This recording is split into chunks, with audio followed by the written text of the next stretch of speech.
So thanks, Klaus. However, I'm a Google user, and Gmail, for the most part, Gmail seems to get better with revs for me. So I couldn't live without their 3-pane view, like priority, unread, etc. Like that is a part of my life now. However, I'm an Android phone guy, and chat on Android and Google and Gmail, they've completely screwed up where SMS and chat live and how they work. It's a total cock up right now, and I'm hating it. So they've made it worse. Yeah. Yeah. Okay, so maybe we'll get started. See if anyone else is checking in here. Excuse me, I'm going to sign out and get in again. So please, I'm trying to fix my camera. Okay. Sorry about that. Okay. I'll be back. I shall return. All right. And can you hear us? Are you there? Yes, I'm here. I'm just on low bandwidth, so I'm going to keep my video off. Okay. All right. So how about I'll go ahead and share the screen and put the agenda on there. And open that up a little bit. Yep. All right. So let's just do a round of check-ins and see where you are from last week to this week. We've had several conversations rolling across the OGM platform, and then also other conversations on a one-on-one basis. So where are we today? How does this project feel and look like, and how do you see yourself in it? Who wants to go first here? I'm happy to check in. Actually, Sumit held her hand up. Do you want to go first? Sure, because it's fresh off my mind. Excellent. So I was chatting with Anne, actually, who's always helpful in sorting thoughts in conversations.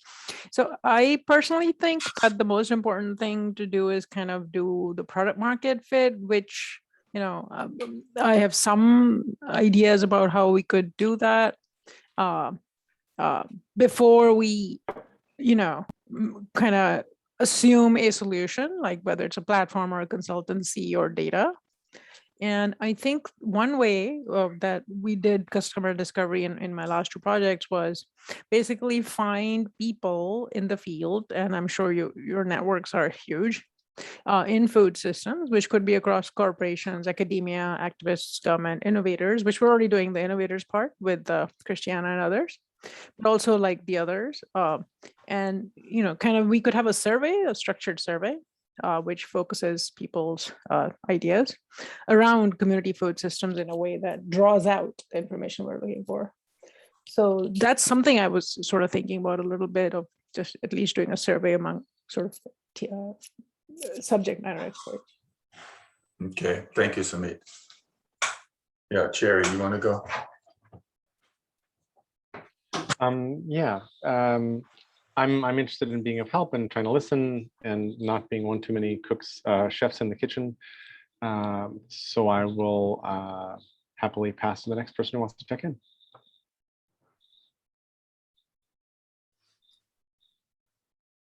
I can say I wasn't involved in any of the smaller talks after last week's session, but at the end of the session last week, I got a clear idea that we had that discussion about, is this a team, is this a group, are these the right people? And I thought that what needs to happen is that this group says our identity is the group that finds the right people. Some of them might be on this call or on last week's call, but this is the group that finds the right people to do the job. And I'll just add that I very much agree with the last thing that Sumit said, structured conversations with stakeholders to invite them to share their ideas and hopefully their passion, and then maybe get them into this group is a very interesting way to go.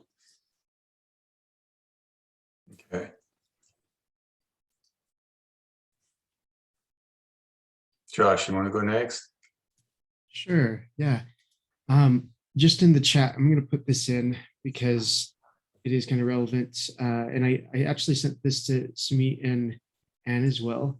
But this is how I kind of do my first initial outreach and kind of form to get an understanding of the market and what's needed. And then within that, it's just actually 5 questions. It's actually only one required question, which I call the single most important question, which is an open-ended question that just kind of helps start the conversation. And really it's focused on challenge and what challenges are in the current ideal client, or what we presume to be the ideal persona, what challenges exist for them. And then kind of building from that, once I see that there's some highly responsives from the responses that come, people that are to that first question, typing a lot of information into that first question, I reach out to them further and I have personal one-to-one interviews with them, really. And again, just open up the conversation even further by asking further open-ended questions, helping them to dive deeper into their responses. And I record these. And really what I'm trying to do is get language, how people are speaking about their challenges.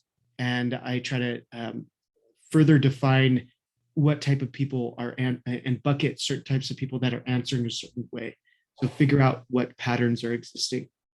This is one that I'm currently running for my business for Seeds of DAO, and trying to understand the challenges that regenerative entrepreneurs face. I would love for you guys to fill it out if you guys are in the space of doing that. I know Anne filled it out. I'm actually not looking at responses until I get to a certain point, and then I go through those responses and I try to find the highly responsive and then bucket people into certain types of responses and reach out to them. So I feel like that would be a good situation. I still think before we do that, just having a general understanding, because a lot of times when you do these kind of form answers, you let the people that are responding kind of wag the dog, so to speak, right? And we want to really have a good understanding what the vision is and make sure that that's incorporated before we go and let the consumers kind of dictate, or not, I shouldn't say consumers, the potential clients dictate what we're going to pursue. So we want to make sure that we have an understanding of where we want to go first, and then see what people think about that initial understanding of direction and vision. Okay. Give me just a brief gauge on where do you think we are in this context here.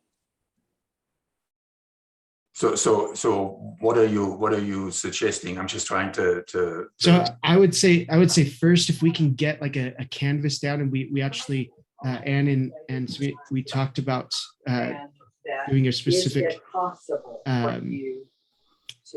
canvas. Kevin, can you mute on your- that together in this group? And then we start doing outreach to potential clients and potential people to see what their potential challenges are and how they describe their challenges more clearly, so we can get an understanding of how to market and to message people when it comes to the specific challenges that we're trying to solve. Okay. Thank you. Yeah. Anne, you want to go? Sure, I can go. Yeah, so I think I'm in a similar position to what Sumit spoke to, and kind of what Josh was just speaking to, that I think there is a need to identify our hypothesis in a way that is testable, and then utilizing either surveys or one-on-one interviews or some other methodology to confirm that hypothesis and learn from it, and then move on. If we find out it's partially right, we'll then dig into what has been determined to be more right. I think that listening is going to be really key. I'm just not sure we have articulated the hypothesis enough to then test it. It still feels a little too broad and too meaty. And it may be that we have 2 or 3 hypotheses, but I think vetting the hypothesis through surveys, through listening interviews, this is just going to be a really good grounding exercise. And that's kind of where I'm at right now. I think we've made some progress, but I think that's the direction we need to keep going in. Thank you. Yeah. Yeah, Kevin, thank you for joining us. Do you want to check in and do you have any thoughts that you want to share? Thank you. I'm just here to listen. I've only been here a couple minutes, so I'll just listen. Okay. And then Christiana, thank Good you for evening. coming back here. Fix the problem. Do you want to just check in? From Berlin, working to get all my thoughts together so I could be very clear, concise, and align myself with the objectives and the works of the group. Okay, thank you. Yeah. So getting into the agenda, just a brief update on the case clinics. Trisha is coming up this August 19. She's like super excited. I mean, she contacted Dave to make sure she's on the agenda, and she has really prepared an outline. And I think where Trisha is right now, this has been sort of an opportunity for her to take a snapshot of where she is in her project. She's been working on this for some time. And so it will be, I mean, this will be, testing a hypothesis for us. So Christiana and I had a work session yesterday, and we advanced her thoughts and put together together a few PowerPoint slides. And Christiana is story format, and I'm really excited about having her report out as well. So so we have those coming, and then we have a conversation scheduled with Devita, which was arranged by Kevin. So that will be interesting, and also coming from a somewhat different perspective as we have advanced our thinking here. So yeah, I wanted to point out we have revised our solutions hypothesis to scale that differently. Where before we looked at like we're going to operate something, we're going to create an operational frame.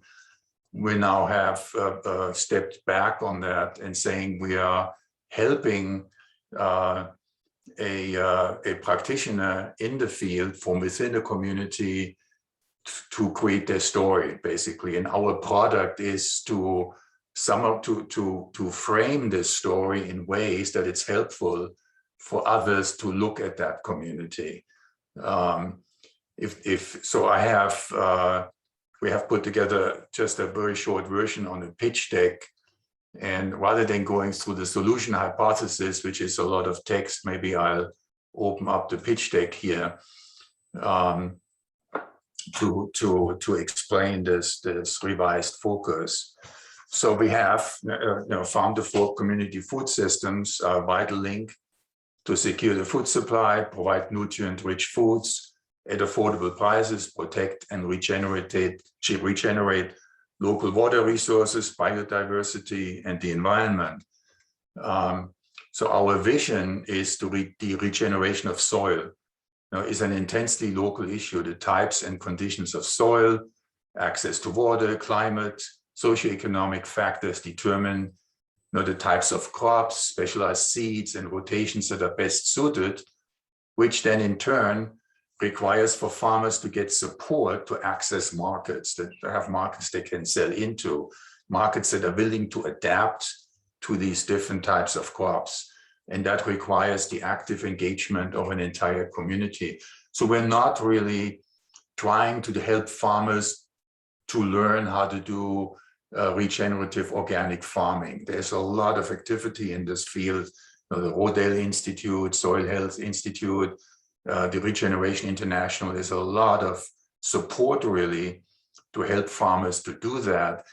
There is not much action in this space here where you engage the entire community.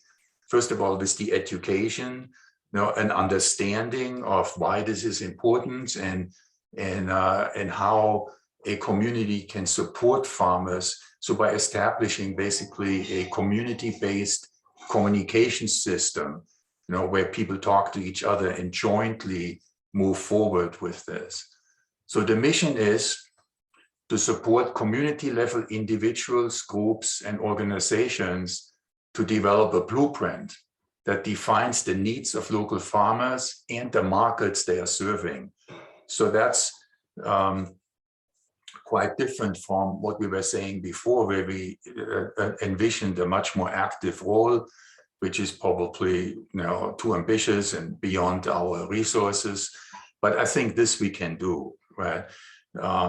Because we have many talents within the group to listen to Christiana and Trisha, understand in story format what the issues are they're facing, and then with the expertise that we also have inherent in our group, put together a product that defines on the one hand, what are the issues in this community, and then what do we know, what other communities have done to solve such issues, and develop a blueprint that a Christiana or Trisha can then take to solicit resources that are far more specific and allow them to tell their story in a more personal and specific way. How about I stop here for a moment and ask for feedback? How does that feel so far?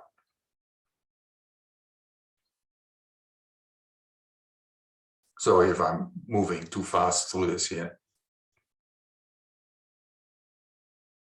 I'm just going to share, I believe this is the right site. Has anybody heard of the Sun Valley Institute?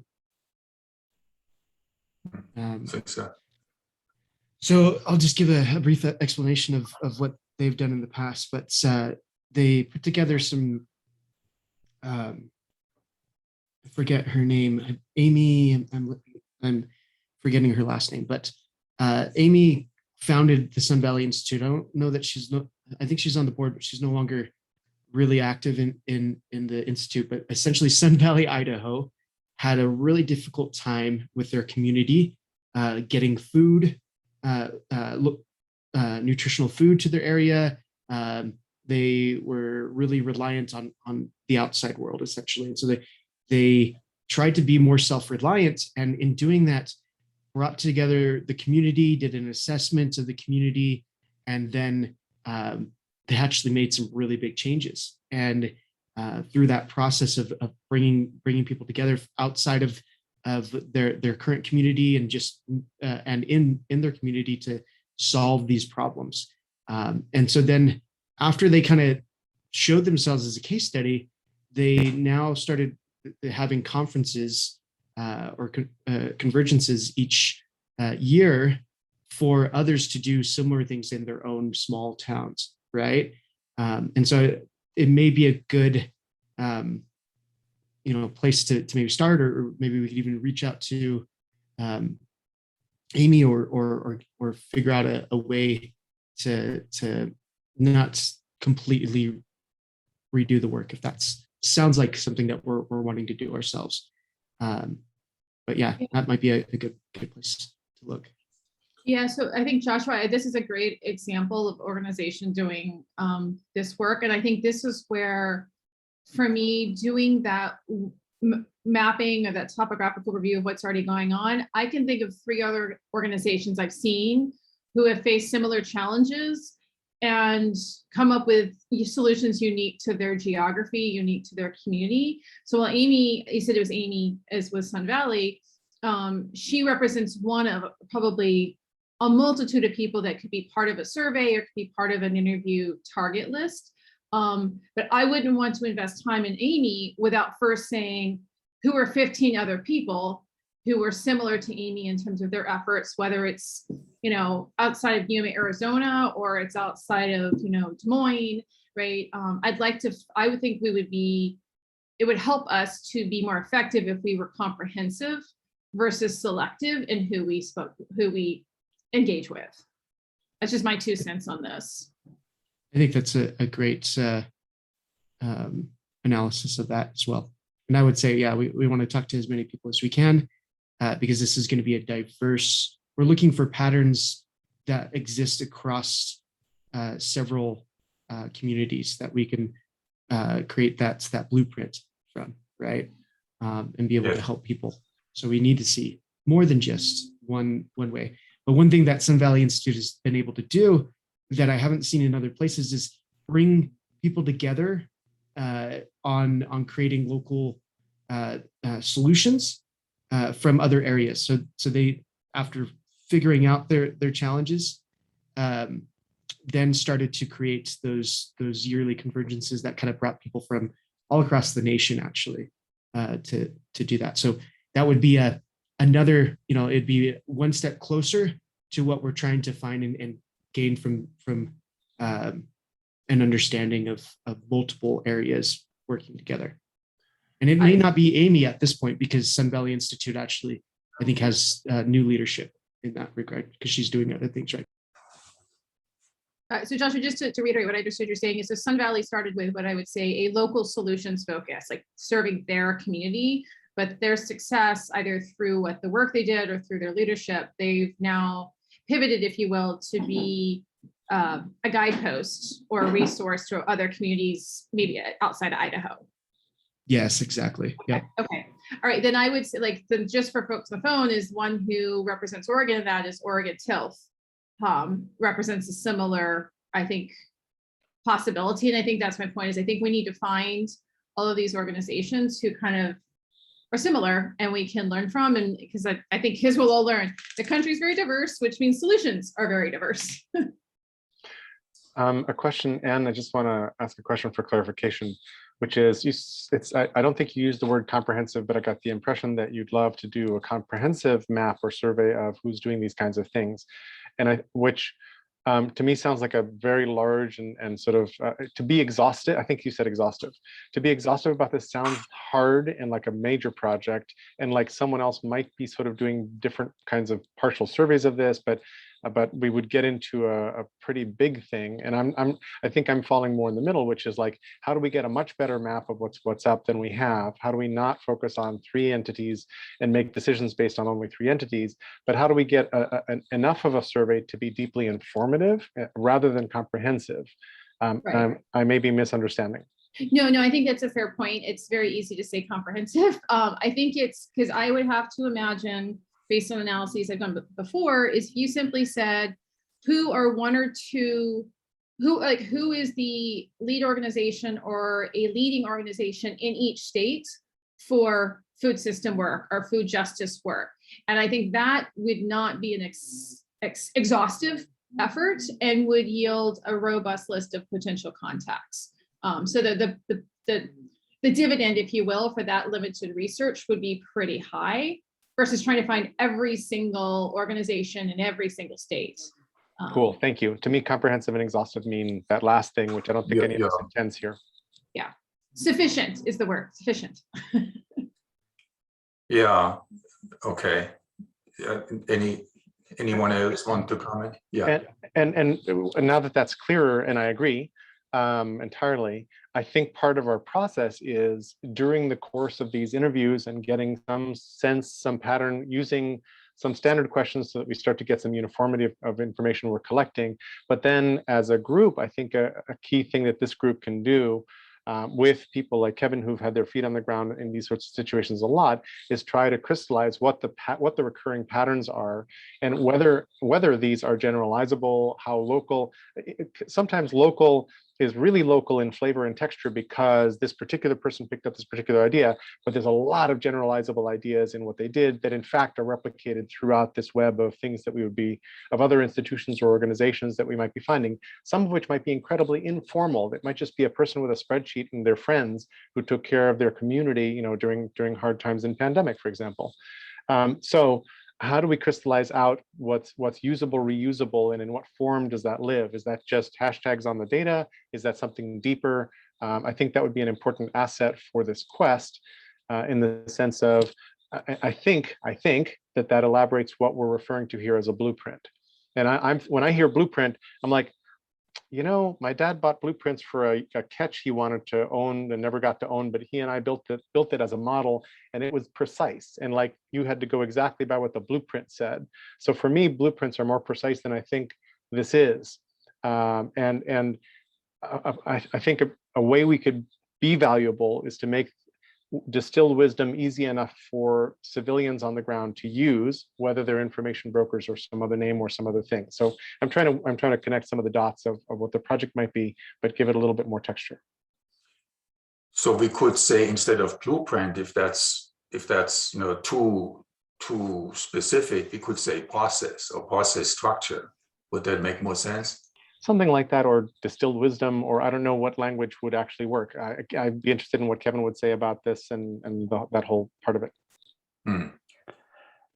Yeah, I'd like to jump in. I think what Sun Valley is, it suggests, you know, not a map, but a topology. And so Sun Valley wants to be a model, but they also want to be a convener. And so, you know, as you build a topology, those are nodes at different levels. One is come look at us. The other is we gather other people to look at. So you could look at the kinds of functions for sense making and look at those who are the conveners who are bringing in the folks who are doing it to look at, is a high level way to look at it. They're, you know, regenerative economics or regenerative ag conferences and those sorts of things. You know, who is doing it, convening, and who is then bringing in things to look at, and that would be a simplest first pass. Yeah, I think that's a good way to look at it for sure. I just posted this little graphic that I've done in more of my branding work, and just kind of recognizing numbers, but this is kind of taking numbers of other people with the market penetration curves, but really it's kind of the 80-20 rule, right? We're trying to reach out to the most effective people to get the rest of the understanding of what everybody else is kind of speaking, but or thinking in their minds, but not really saying. And really, it's like 3% of the people that we really want to get in touch with. It's the maven, right?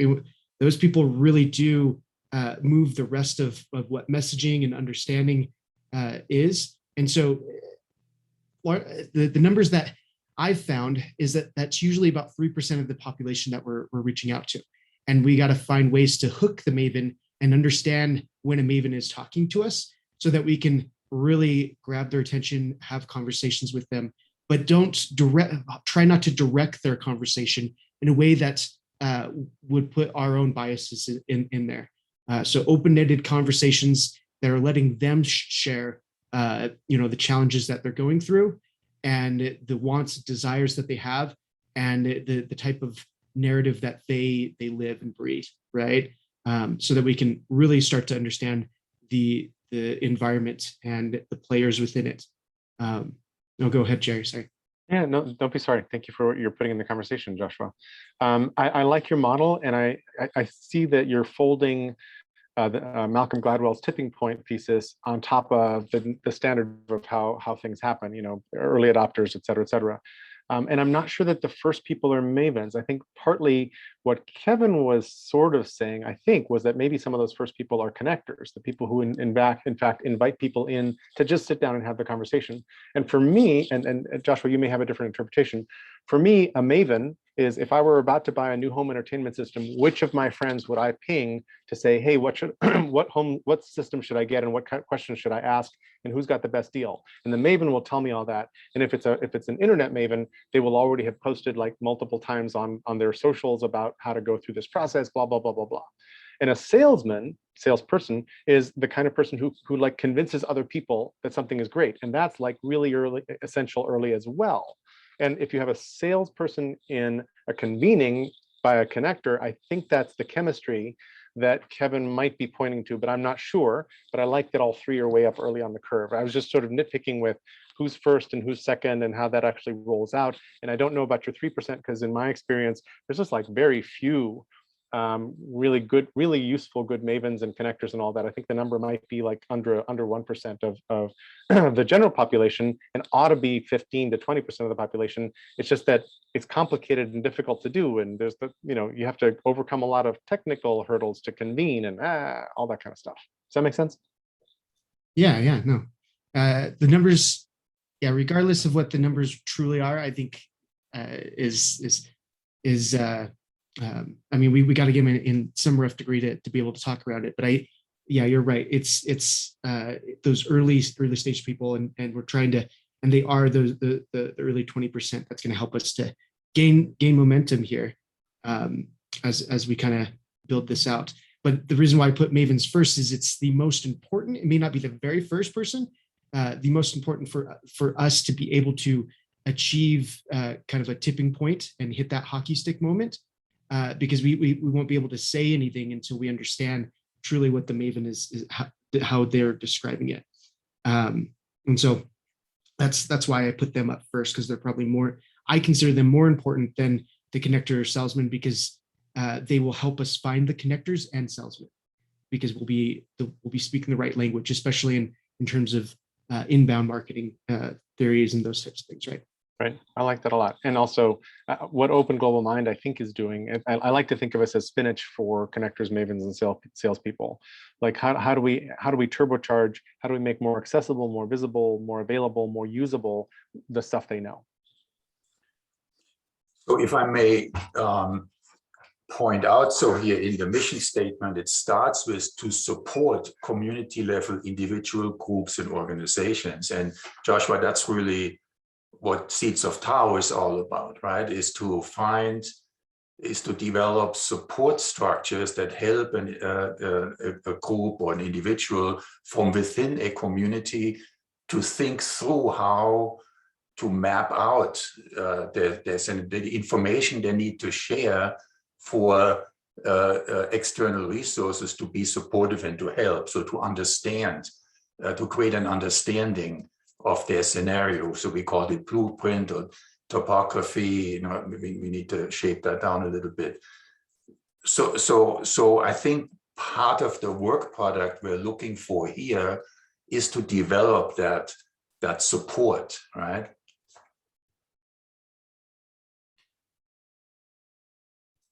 Yeah, and again, I think the product for me, without just the hypothesis that I have in my head at this moment, is a tool that can help clearly map the ecosystem efficiently and effectively. And it may even be, what we're doing here is essentially it's kind of very meta in a sense of we're going to go in and do a very similar thing that we're doing for ourselves in trying to understand the ecosystem and environment.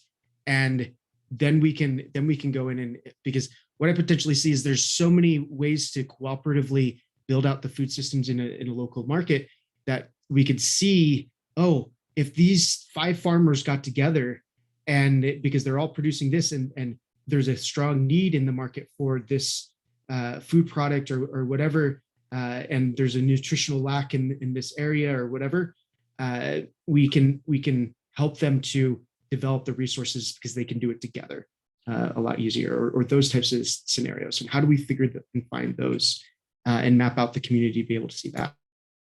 Yeah, Jerry. I just want to add one thing to the conversation, which I think is like probably on your radar, but one of the important things to solve for here seems to be aggregating very local food producers with food demand of some sort so that they can enter the larger sort of food chain. That seems to me to be an extremely complicated multivariate problem like the traveling salesman problem, and a very thorny logistics kind of issue, which includes, unfortunately, long lead times for what on earth am I going to plant? Do I get enough water from the district? We're in a drought, blah, blah, blah. Like there's all sorts of really messy decisions and implications. And then if everybody decides to grow coffee next year or 5 years from now, then there's going to be a surplus of coffee and the price of coffee will tumble, or shrimp or whatever. And we've seen this play out over the globe as countries try to adapt to the global food system, right? So we get like way too much shrimp on the market or whatever. So I'm just trying to say, what is the state of the art in this? Who are the fabulous thinkers on intelligent regenerative food logistics? And I have no idea, but it feels to me like locating those people is a very important part of this mission. Yeah, no, I completely agree with that. That would be our external resources that we are seeking to collect. But I mean, I had a conversation with Christiana yesterday, and I was completely in listening mode, but I was also asking a lot of questions that helped her clarify her own thoughts, and we were able to put some structure around it that may be helpful for her to tell her story. So I think that is probably the first work product that we can deliver on, is to guide a community members through these stages of storytelling that then help the rest of us understand this is the challenge they're facing. Whether that's whatever the technical implications may be. From there, we then develop this topography. And we can have a solutions hypothesis attached to that. So I would say that is probably the extent of the work product, the output, as we have shrank it down now, from what we are setting out to do. Yeah, Sumit. Yeah, to echo Jerry's point on the not just looking at the actual innovators, right? But also looking at other thought leaders. I saw actually some, names in your network and some of the people you're inviting, for example, to the Business Climate Leaders Clause. There's this lady, I can't remember her name, Sophia Egan or something, from Stanford, right? So she's actually, trying to bring Stanford and other universities' food procurement into the 21st century and regeneration, right? So people like that, right, who already have so much leverage into some institutional footprint, if we bring them along as well right now as sort of partners, right? So maybe we send them a survey and interview them, and they feel involved in our process already, right? They may open doors to funding like immediately. So which is why we think we have to have two tracks, right? The actual innovators, obviously, but also these people who are already trying to shake up the food industry, right? Who could be sympathetic to us. Yeah, that's a really good point, because I'm working there with some very senior level people. It's like my partner from the chemical sector was the CEO of $1 billion biofuel company. He's now retired, and we have decided to partner and create a deep knowledge base within Business Climate Leaders to share with the lobbying efforts and so on that we're doing. The problem is that the leadership class is starved of information. They simply can't tell the difference between an inner city, Detroit Black community trying to secure their food versus a Latino community in Modesto, California, versus someone in Costa Rica or in Greece. So they're making decisions top down, where we need information bottom up in order to build solutions for different types of strata, of segmentations. Right. I think there strategically, and I've noticed this in my experience, is if we seek, this is being ageist, but the more millennial types who are in leadership roles tend to be more aware of, problems, and they're just spiritually more aligned with the regenerative concepts and underserved communities and stuff. So if we can look for that intersection of, sort of as well, in addition to the senior leaders, also look for the younger leaders who are trying to change things right on the ground, but who are still institutional in some way, right? Not necessarily corporate institutional, but have connections into a big group of some kind of institutional government, whatever type of thing. Yeah, Christiana, did you want to jump in? Actually, I was clapping. There was, I put my hands together to clap. Yeah, that thing. I am thinking deeply in here, and I am saying my young people that they live, they're just almost out of university, and now they're seeking to go and work and have a life. They are looking outside of my community. It has never crossed their minds that they will go back to rural area and they could have a role and a life. So that's a very big mind shift that has to happen. And it will happen exactly by engaging those young people that parents and governments have spent a pile of money on them. Now they're ready, free education, and they will go and work for US. They will go and work for London. That is something that needs to shift. When we prepare people, young people, they need to think, how can we be of help to the community? And I do have the answer because I have talked to my people, 10 or 15 of them, because I am trying to understand their voice and their cry. And their cry is, Vre Christiana, what are we going to get paid? Who's gonna pay us? What's the future for me up in a village with another 10 elders? Immediately, there is no future. Now, should we, and I'm just suggesting here, should we maybe create the opportunity for teams to work together or compete, or if the word compete is not an appropriate word, excuse me, interact maybe and come with solutions pertaining to the place, then we make them agents of change. And that might be a very good starting point, because they are the ones that they are shaping their future and the future of their homes. And all of a sudden, it's the idea, hell, we can do that, but you need to involve them. Yeah. So Meet, you have your hand up. Sorry, I forgot to lower my hand. Okay. Yeah, no, thank you. I mean, obviously, this is now a rich discussion, and now we're working our way through an understanding here. Maybe let me go on to the next slide. And we're saying, so who is served? Now, who are we serving? And it's communities who are working to restore their local ecosystem, soil, water tables, biodiversity, while securing the food supply for all.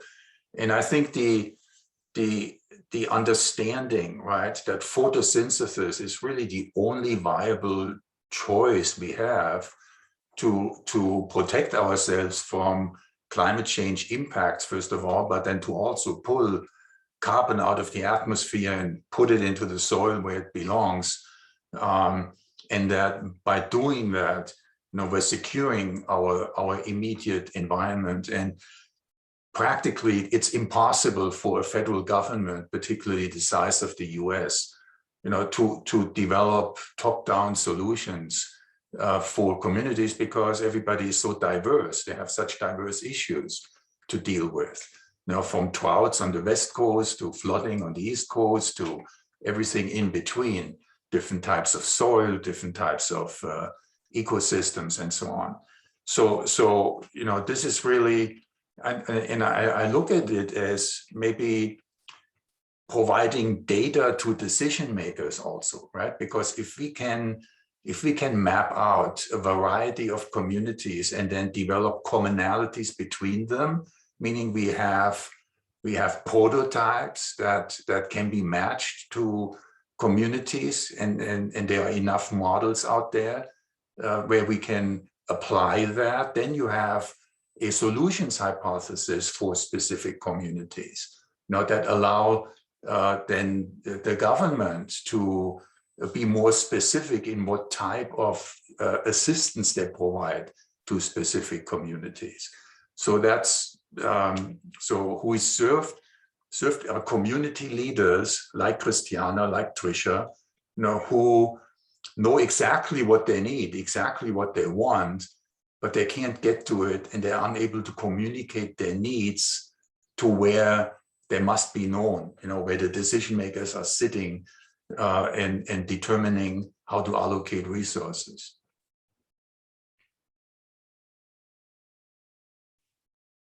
Any comments on that? Okay.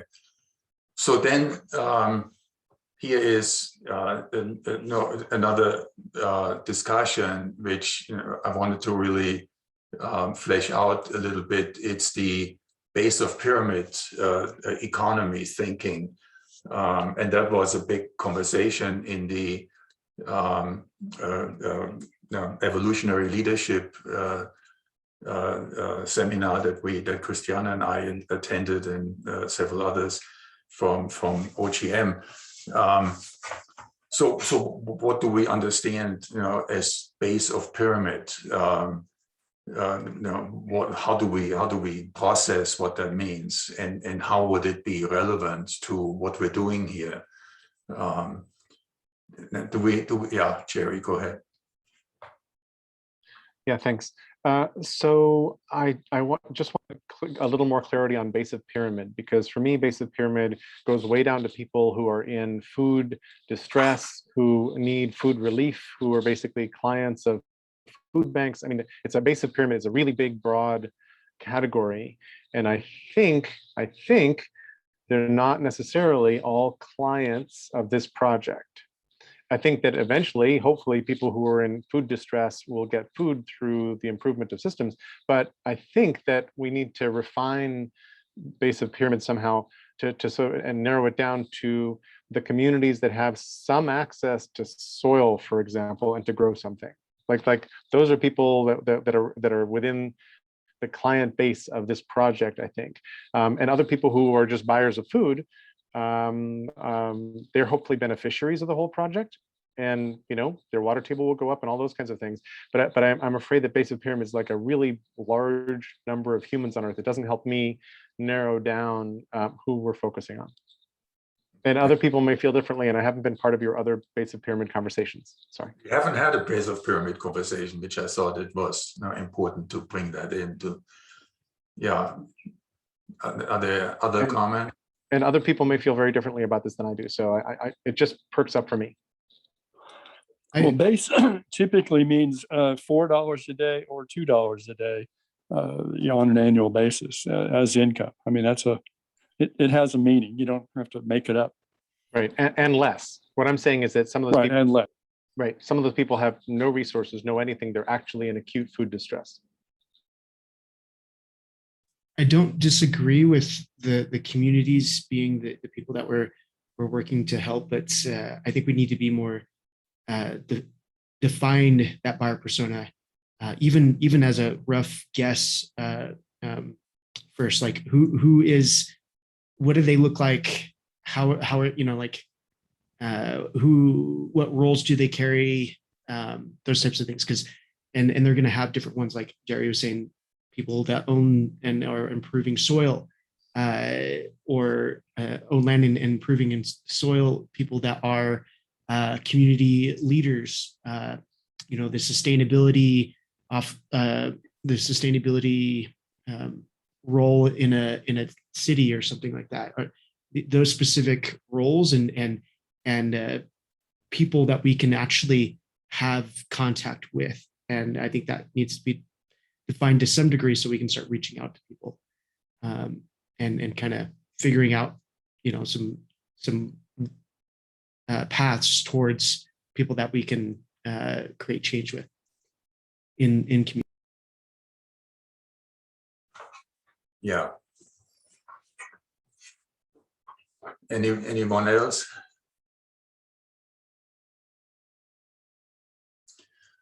So we could, I mean, the reason why I think base of pyramid is such an important focus is that we have here in the US millions of people who depend on government handouts to put food on the table, whether they go to a food bank or whether they have food stamps that they're getting. But the space, I mean, the millions of Americans, I think the estimate is like 30, 40 million Americans are functioning within a market that is not monetized, right? Because the food system is a centralized top-down affair, and rather than helping these baseline markets to develop their own economy so they can trade with each other and monetize, you know, their work, the government gives them handouts, and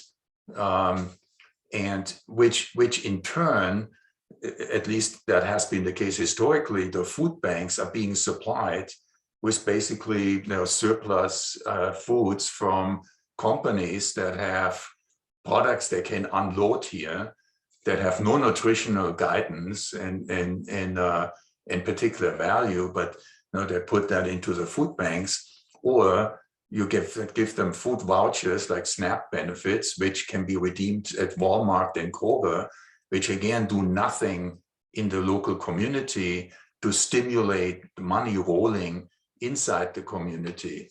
So yeah, there is very little we can do to talk to this base, but there are leaders within the base, like Trisha, for example, is, and like Christiana is, who are working, you know, to create this economy, to help people farm their own food, get their own food into the market, and so on.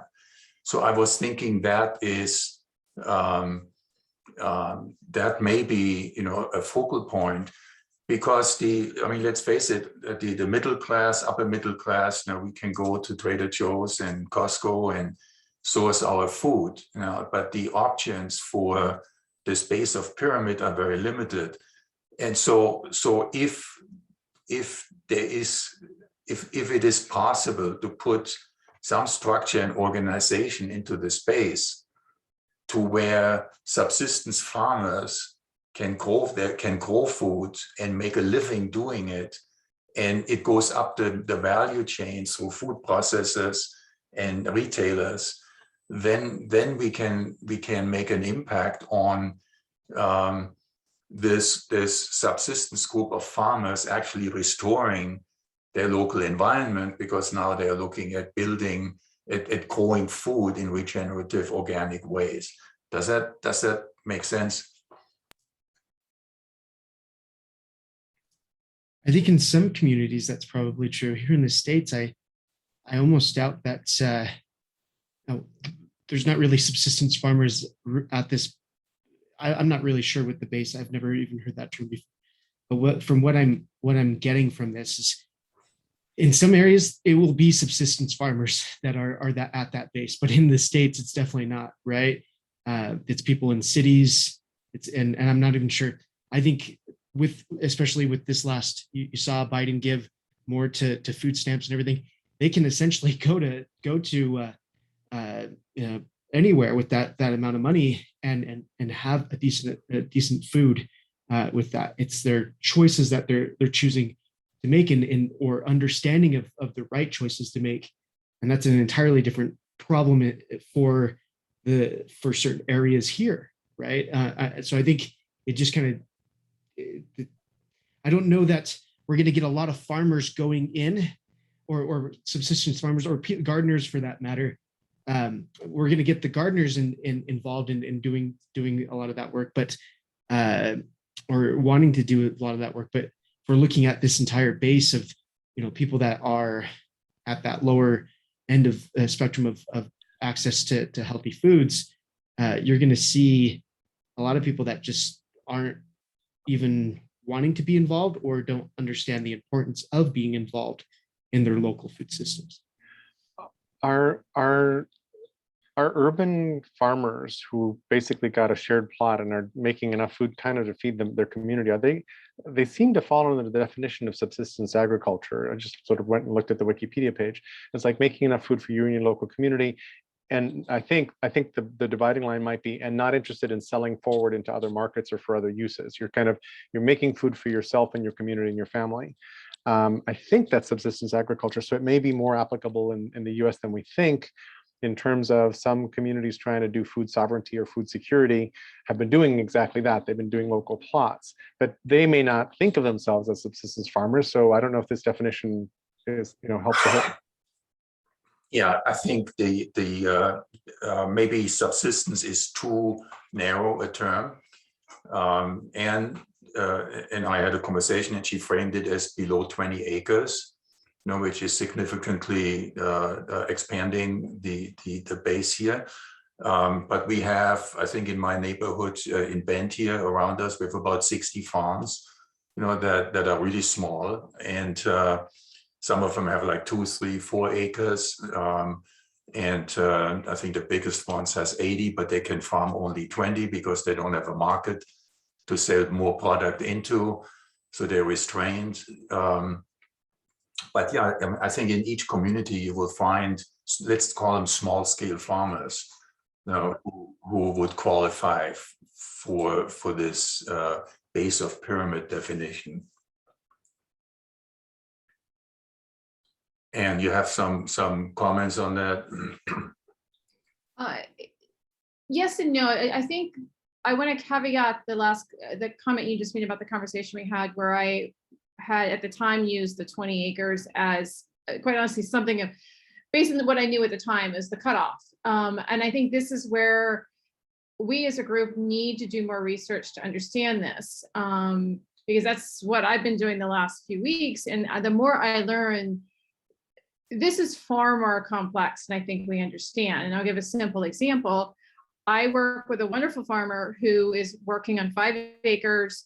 She's got a decently strong business, but she is, while she's cash flow positive, she is wealth poor because she doesn't own the land. So is she our target because she's not a landowner, or is she our target because she has cash flow? So I think this is where it gets back to like really understanding who we're trying to serve through the conversations is important.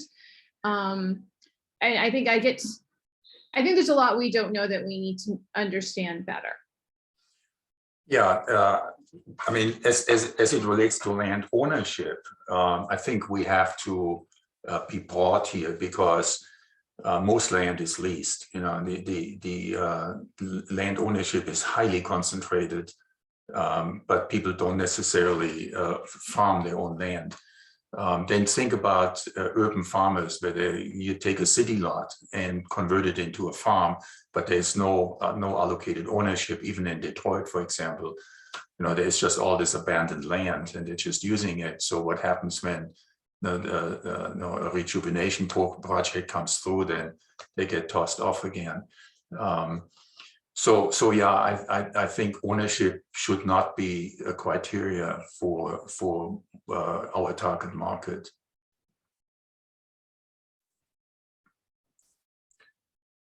Yeah, so I mean, in my mind, there are a lot of programs, a lot of groups out there. It's like Intentional Community, for example, is an organization that helps people who want to put together like a kibbutz type of community, and they lease land, and there may be 10 families who are doing this, and they share their work. They divide into you do this, you take care of the kids, you take care of the cooking, you are the farmer, you are you are reach out and help us sell products. So there is that. organization there, which there is another group that is W Food Buck. They are doubling the value of the SNAP money. And by doing that, they are creating basically a local currency that is attached to a debit card. And with donations from within the community, businesses, insurance companies, and so on are doing that. There is an example in Flint, Michigan, which is probably the most advanced in the country, and they transfer the SNAP value to this card and then double it, in some cases even triple it. But now this card is only redeemable with participating vendors for a specific list of products. Right? So there are great ideas out there, but they are hard to share. Right? They are hard to explain to communities that are struggling, and to individuals within communities who are trying to figure out, where do I go from here? And if there was a support structure in place that helps them to map out, here is one trigger you can pull, and by the way, here is the support that you need to assist you doing this. I mean, that's sort of my thinking in this space. Okay, so shall we go to the next slide? Let's see where. So then we say context. Businesses need to adopt innovative ways to develop concepts that service the needs of underprivileged poor consumers. And while they are already successful operators working in this space, the information how they achieved success lacks structure and is not widely shared. So that's basically what I was just saying. And the needs of underprivileged poor consumers, when you just look at the sheer number of people that qualify for SNAP benefits, I think it's like 60 million people or so. I mean, this is an astonishing number, a significant portion of our population. And so, yeah, so that's, I mean, we have been talking about finding successful operators who are already working in this space, and then mapping out how they got to be successful, and seeing what is replicable that we can apply elsewhere. Now, any comments on that? Underprivileged poor consumers doesn't strike me well, and it's back to the same conversation we just had about the bottom of the pyramid, that in terms of this project, I don't think the buyers of food are our clients. I think that people trying to make the earth healthier are our clients, whatever scale or size, whether they own or don't own the land, et cetera, et cetera. And I'm just trying to find clarity on that, because there's a whole bunch of underprivileged poor consumers, and I don't know that we're going to be addressing them. Yeah, no, so while we need to start with farmers, right, because this is specifically geared towards community food systems, the focus is not on the farmer in the sense of helping them grow food or do regenerative organic applications. It is about how does the entire community interact with the farmer, between farmer and consumer. So that's and then specifically people who have difficulty accessing nutrient-rich, healthy food. I totally agree on that. Yeah. Okay. Right. So here is now the project proposal, is to create a stewardship-based ecosystem to assist communities to define the as-is situation of their community food system. So this kind of mapping thing, what we're right now doing with Christiana and with Trisha, and maybe find a couple more, and then assist in the development of a structured opportunities and needs analysis. And that's what I see as our most immediate work product. Yeah, if we can assist in defining the as-is scenario, and then develop an opportunities and needs analysis out of that, which we don't know yet how to do, I think we have a work product that could be of solid value to organizations we may interact with. And in this description on this slide, in this deck, you're not describing the innovation broker's role at all. It's a network of resources and prototype projects, assist in development of an analysis framework, analytic framework, etc. So are you, sorry, do you still want the project proposal to include the prototyping of that role as humans who can point to those resources and projects and can be helpful on the ground or all that, or are you deprecating that in some sense? No, I dropped the term because it seemed to create some confusion or some pushback. But in my mind, Christiana and Trisha are these innovations brokers. You could solve this problem sort of for me on this slide. You're said, muted, Chair. oh, sorry, I thought I was unmuted. Can you hear me? Yep. Okay.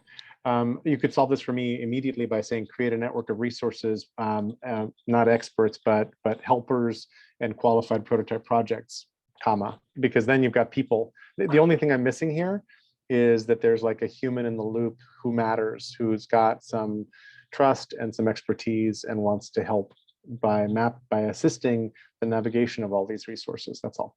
And So they don't need to be called an innovation broker. Just, you know, in the third, I was looking at the last block of text, create a network of resources, helpers, and qualified prototype projects. So just, and someone else may have better language, but if you add that, now I've got humans in the loop and they're not called innovation brokers, and I'm totally cool with that. Okay. May I suggest one word? Yeah. Catalysts. They are those people are the catalysts of making that happen. You only need a very small portion, but they are so important to the process. If you don't have the catalyst, nothing will happen. So just think about that word. Okay. It's a nice word. Yeah. Thank you. Yeah. So that's how far we got in this first part here. How does that feel? I mean, are we closer than we were last week?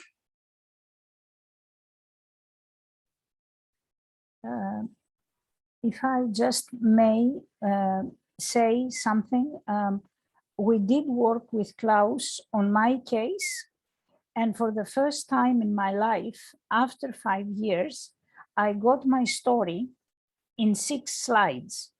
Not only that, I was lucky enough to have a talk with a third party today. It was a pre-arranged meeting, but all of a sudden, because I had gone through this process, and the process that we agreed with Klaus, let me tell you that my clarity was so focused. He even said to me, Christiana, I think I understood perfectly well what you are saying. I am telling you, I almost dropped dead because, no, but you asked me for feedback.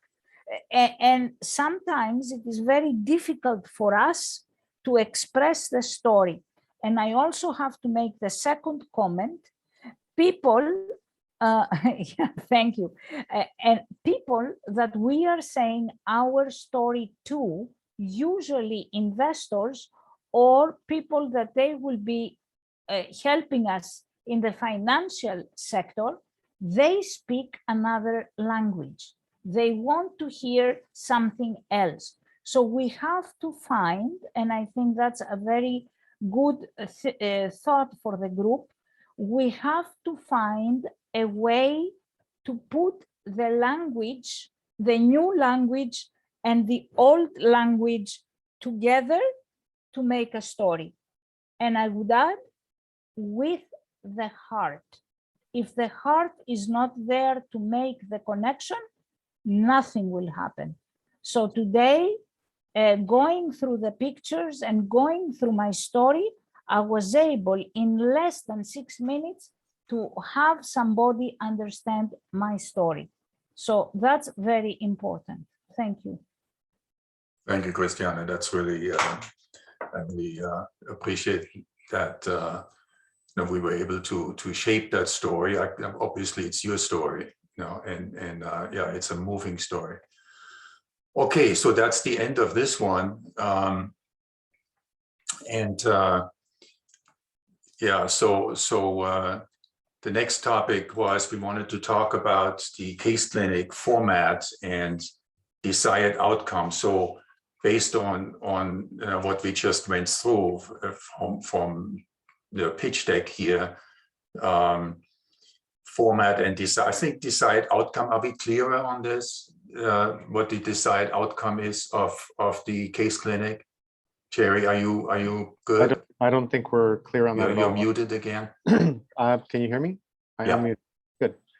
I don't know that we're clear at all. I mean, I'm frustrated in that I don't think that we've used the format well, and I don't think that the format necessarily leads us to the desired outcomes for this process that we're in. So, and you've been coaching Christiana and Trisha and others who are coming in very heartful into this process. So I would like to guard a space and create a space that may be a different process from the case clinic, I'm not sure, to help us understand and absorb that heartful presentation of where they are, with an objective of trying to see where's the match between that and what the proposal here, for example, has as steps. And part of it is, Klaus, that when you did the last case clinic and you had a 15-minute moment to present your case, at minute 13, you hadn't started actually presented your case. You were giving background about the global food crisis and all that. So I felt like your presentation didn't take me any closer to your heart or what was happening. So I felt frustrated early in that case clinic, because I kind of didn't really want to bring that up right then, but but it felt like then the rest of that case clinic, we weren't able to be as heartful as we might have been, because I wasn't feeling any vulnerability or any gaps or any, you didn't go straight for that. You represented the whole story of why this is a problem, which you were preaching to the choir. Everybody in the room is already really aware of that background, totally. And like, I was looking at the minutes, I'm like, at minute 13, you hadn't begun the actual sort of getting into the issue. And so that was frustrating to me. And it feels like the way that Christiana and Trisha are coming into the conversation might be very different. And then Sam's original case clinic felt to me very, very local, very like, I didn't walk away from that feeling like I understood his situation on the ground very well, which I wanted to understand better. And so I've had a trouble with the format, not because it's a bad format, but maybe because we're not actually living through it. I don't know exactly how to explain it, but that's kind of where I'm coming from, Klaus. Yeah, no, I totally understand what you're saying. My motivation going into this case clinic was to provide sort of a meta-analysis of so I didn't share, certainly not sufficiently, my emotional dilemma of having a granddaughter who's going to be 12 years old in 2030, thinking about all the stuff we're supposed to have accomplished by 2030, which we're not going to, right? And so yeah. And I'm doing sort of so because your granddaughter's emotional state is not as interesting as your emotional state as a professional from the industry who's frustrated because you're involved in these high-level conversations and our projects here, and it all isn't kind of fitting, and it's like, why is this not fitting? Where does it go? That is your emotional state. Your granddaughter inheriting a shitty world is still big picture. Yeah. And you know, it's like when, well, no, bad analogy. Are you understanding what I'm saying, Klaus? Yeah, no, I get it. But I have to ground myself also, you know, because I'm talking myself through this kind of ground exercise. And the case clinic attempts to create a safe space within which you could go to the more vulnerable places, and you may need to do some pre-work grounding or something else before doing that. But we hadn't done that before your case clinic. So for me, the whole outcome was just not that productive, which is why I'm frustrated with our process. It may be that we're better prepped now to use the same process on Thursday. I don't know. I'm interested in what Trisha would think. Yeah, Trisha I mean, I think Trisha has a story she wants to get off her chest. You know, she really has, and she wants to do it on her own. She doesn't want to be coached. You know, she is very adamant about it, but she's also really determined to use this opportunity to tell her story. You know, she has a lot of energy behind that. Which I love, and I'm not sure whether the case clinic and what the case clinic is looking for will actually fit her story, because I have no idea how she's coming in to tell her story. I want to create a really safe place for her to tell that story she's determined to tell. Yeah. Yeah, I don't know that we need to follow the exact, 3 minutes of silence and all those things. My suggestion would be that maybe We can just go with the flow on Thursday. go with the flow. Yeah, so maybe I can, if you give me like 5 minutes to set the stage, and then we hand it over to Trisha, and then we can, go through an unwind moment and then go into ask questions period. Now, it felt like from her last email, this is just from my memory, it felt like she was going to do a presentation and then there was going to be the 15 minutes of the process is how she was envisioning it, which is more time than we have. Like there's kind of, if we do the process, there's kind of a 15-minute segment where she does her story. Mm. There's not sort of two modules for that unless we're starting to really change the whole process. No, I don't think so. I think we'll go, so your opening, and then maybe I'll take 5 minutes to just set the stage, explaining what we're trying to accomplish here and why we're doing this, and then have Trisha talk, and then go into a Q&A for, I think, the clarifying questions. In my presentation, the clarifying questions was probably the best part of the segment.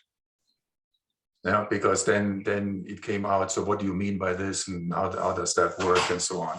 Right. Yeah, and the idea is that we need to tease enough information out of this story, so we can then go, okay, so we understand. Here is the farmers you're working with. Here's how the logistics system works. Here's how the markets function. Here's the capacity that you have to interact with the markets. Does that sort of make sense? Sounds good.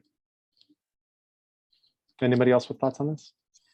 I have a segue thought actually from that. So I think there would be value, Klaus, in you coming into next week's meeting on Tuesday.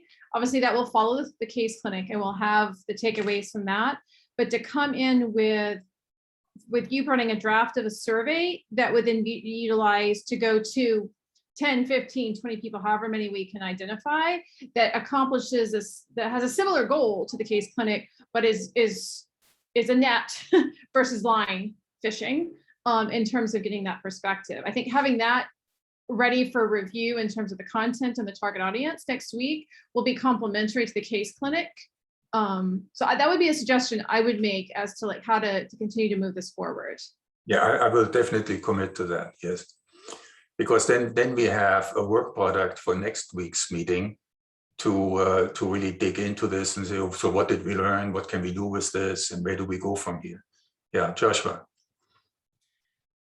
So on that same line, I think really, if we can have an open-ended conversation to start that, and it really just focuses on challenges and asking the open-ended question. The one that I found to be the easiest is around focused on the challenge, and then we can get into diving deeper, which reveals desire and those types of things that they're trying to accomplish within there, but also belief structure within there is going to be really important for us to understand in the cultural setting or in the community setting. So if we can just ask for that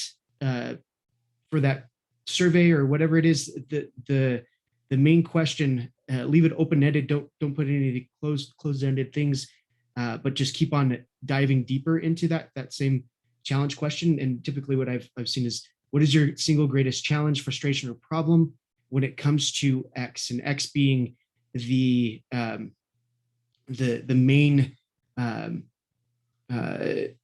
focus that we are, which is food system, when it comes to your local food system, to serving your local food system, or whatever, creating a local food system, when it comes to that specific solution. And then we just kind of open it up for them to expand upon it and help them to dive deeper and deeper and deeper into that, so we can pull greater understanding without guiding them into a certain solution, because we don't necessarily want that.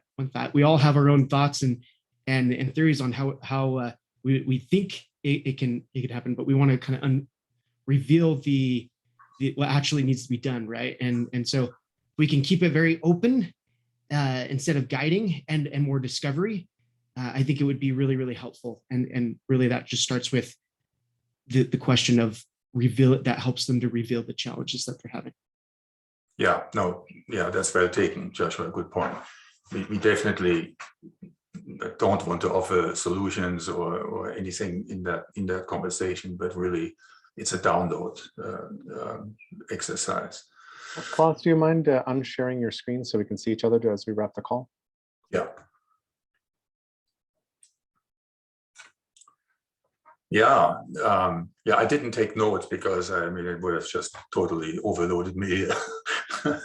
But let's do the last exercise as to how would you rate this conversation, and maybe just briefly why. We have a few minutes left. So who wants to go first? I'm happy to jump in. And then I'll pass it to Anne. I think like 3.5 or 4, in the sense of I'm hearing things that make more sense. I hogged a lot of the time, but I was trying to find clarity on a bunch of issues that I got answers I like, and I'm feeling like we can move forward. I'm having a sense of what's working and what's not in this project and how to be helpful. And so I think I'm optimistic for that reason. Anne? I can't find the buttons. Yeah, I would go right down the middle with a 3, because I think we've made some progress. We've got clarity in terms of being ready for Thursday with Christiana. So I think we have that set up to be successful. And I think we've continued to identify what we need to continue to do. I think there is more opportunity to tighten the hypothesis and tighten up the intention. But again, we're making the progress. So that's why I'm right in the middle. There's both parts. You want to pass it on to the next? In my screen, it's Sumit, just so I see next. So. No, what are we doing? We're giving feedback on the meeting, right? Yes. Yes. Yeah. Yeah. No, I think the group's sort of coming together. It feels like, and I just like to see sort of, some structured action. And I think we're moving towards that, with the redone pitch, quote unquote, which obviously, we'll get to the Silicon Valley type of pitch eventually. We will yet make a entrepreneur out of Klaus in a more traditional sense, and ourselves. Yeah. So I think we're slowly, I think, moving closer. You want to ping the next one, Sumit? Oh, Christiana, if she hasn't gone before? I have not gone before. I will be very brief. I think we are moving at the right direction, but we are like blind mice. We need to use the feelings more than the absolute logic. I just wanted to ask you, all of you, one question. Do you fathom what kind of impact are you making in those communities? Because my people, if they heard your conversations, they would just be at awe with your work. I'm not trying to give you feelings or positive feelings, but please do keep in mind the impact that you are making, even though if it does not feel perfect yet. You want a number on the conversation? I don't want to give a number on the conversation, if you don't mind.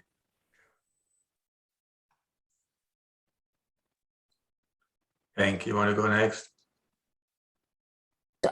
Absolute sorry here. Joshua. Okay. And then I'll choose Hank, right? I would give us a 3. Right now, I still think we're kind of in that middle ground as we figure things out. I'm really looking forward to getting a canvas going. I thought we were actually going to be doing that today and working on that together. And I still think that would help us to, I think the pitch deck is definitely forming and it's getting better. I think even further that will help us to solidify it in a way that helps us to reach people in, like Christiana said, that's aren't necessarily have the same intentions or the same frame of what attracts them into these projects, but they're still going to be super beneficial to what we're building here. So that's kind of my thought and critique of I want, if we could really just focus one session on that, awesome. And then the other thing is I really enjoyed how we are getting a little bit more clarity throughout the process, regardless of whatever way we go about it. We're sticking here and we're showing up, and that's important, right? So please, I hope we continue to do that. I know we even have differences, and we need those differences. We need that diversity. So I'm grateful for this group, and I'm grateful for the people that are showing up here and the conversations we're having. So yeah, that's what I wanted to share.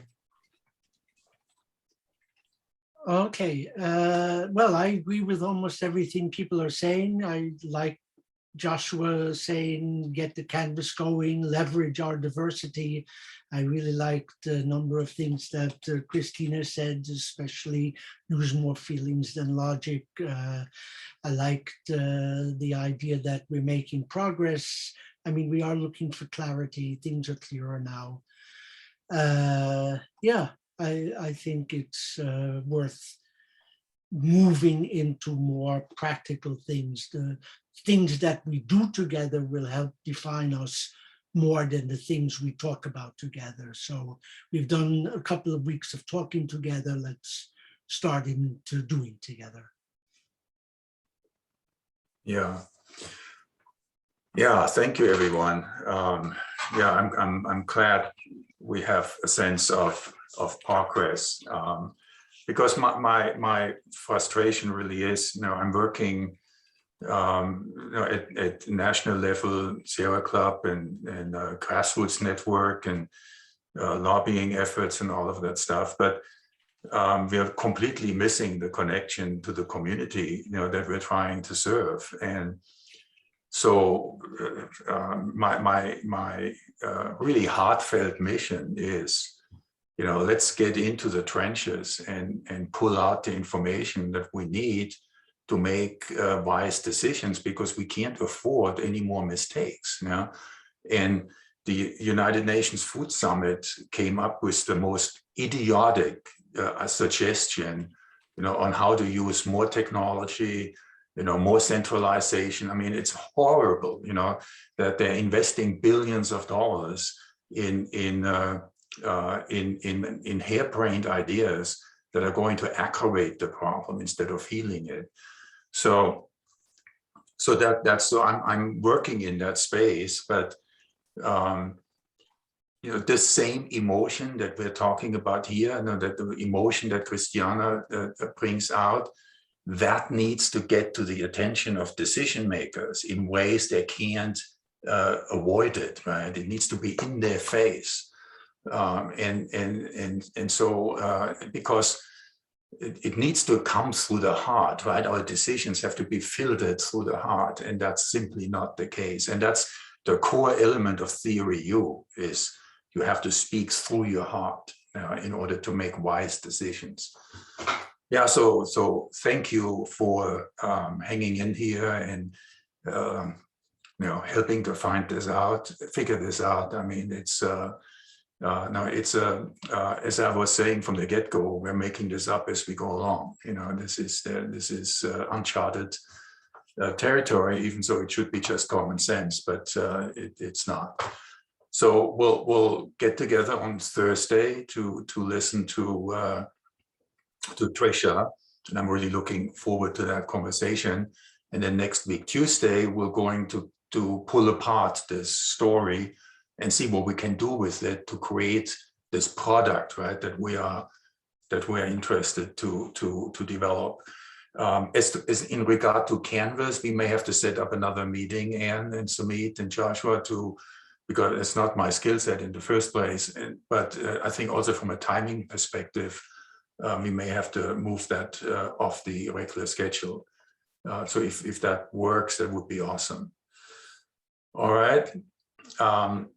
Thank you, everyone. I'm going to post the meeting in the Mattermost channel, and once it's over, once it comes back up, I've actually figured out how to do this. It's very impressive. All right. Thank you. Bye-bye. Thanks, Klaus. Thank you to everyone. Thanks, everyone. Thank you. Bye. Yes, thank you. Bye. See you again on Thursday. Bye-bye.